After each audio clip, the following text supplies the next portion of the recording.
Time for a response. Mr. Generous, go ahead.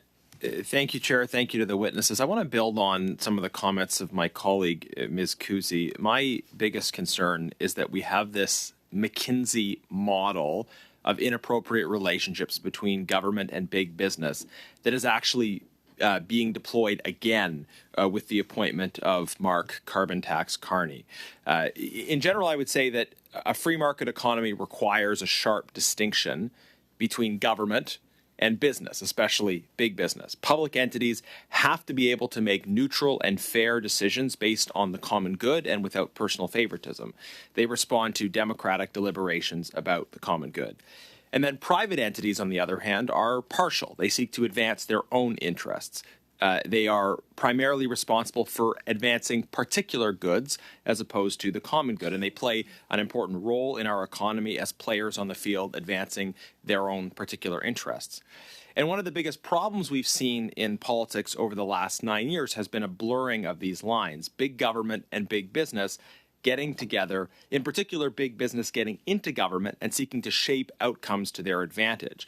And the call for good people to engage in public service is used as an excuse for allowing some very elite personalities to keep a foot in both worlds. It's fine for someone to come from the business world into politics, provided that they're prepared to sever ties and not be bridging these two worlds in a way that creates serious conflict of interest problems. And yet we've seen this, what I would call a McKinsey model. Dominic Barton was chairing the Finance Minister's Advisory Council on Economic Growth.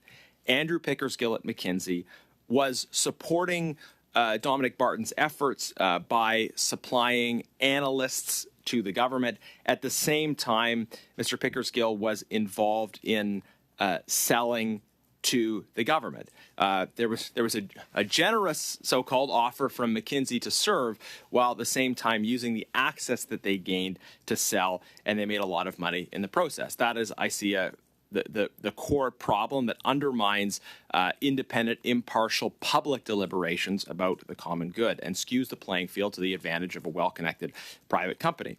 So today we're seeing the deployment of the McKinsey model again in the case of Mark Carney, being appointed a economic advisor to the Liberal Party, which is, of course, in government for the time being.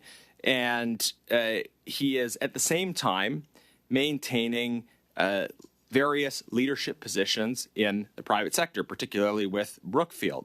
And it's come out that Mark Carney, the sitting chair of Brookfield, at the same time as he's advising the governing party, at the same time as Brookfield is applying to Ottawa for the creation of this massive multi-billion-dollar asset fund that would be extremely advantageous to Brookfield, the company that he is in charge of. So, I look at what's happening here from the Dominic Barton corporatist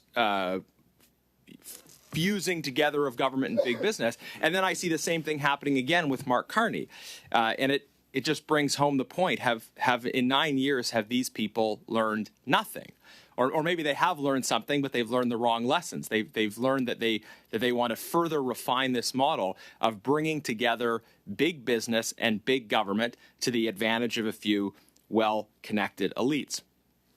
So I want to put it to the officials. Do you see a problem with this model, this structure that allowed McKinsey and that is now allowing Brookfield to have a level of access that simply would not be available to any other normal private company?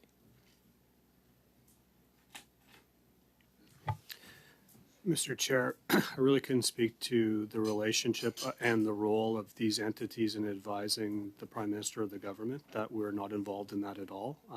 I can say, with respect to McKinsey, the volume of contracts went up when we put in place a non-competitive benchmarking instrument. Lots of departments were looking for benchmarking.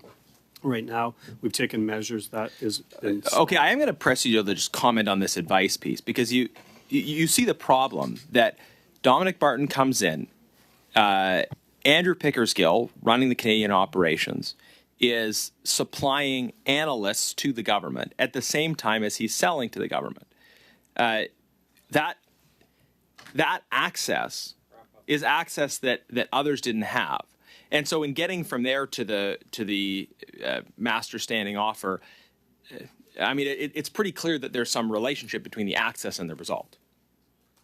Just a brief answer, please. A brief answer. I failed to see a connection between advice to the Prime Minister and the government on economic policy and a Director General from a department such as ESTC that's implementing an IT project seeking a benchmarking study.